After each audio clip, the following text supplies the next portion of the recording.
Hi guys, this is Ate Sen. For today's video ay mag-fish adobo naman po tayo. Ayan, para maiba naman po yung lasa ng isda. Ayan, gumamit pala tayo dito guys ng konting luya. Ayan, i-brown lang po natin ito. Bawang. Ayan, haluin lang natin to ng very light. Ayan, hanggang mag-brown yung bawang. Sibuyas. Yan, maglagay tayo ng tubig. Toyo. Ayan, tansya-tansya lang din yung lagay natin guys. Paminta powder. Sugar. Then, haluin lang natin ng very light para makombine yung mga pampalasang nilagay natin.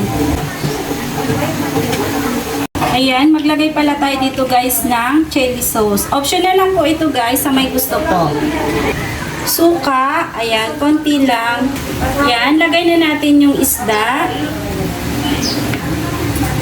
Tatakpan lang natin guys at hintayin natin ma-reduce konti yung mixture natin. Ayan, baliktarin natin para pantay yung lasa sa isda.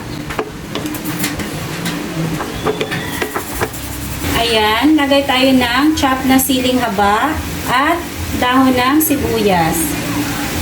Then, huwag kalimutan tikman para ma-adjust yung lasa kung may kulang. Sarap na po siya guys.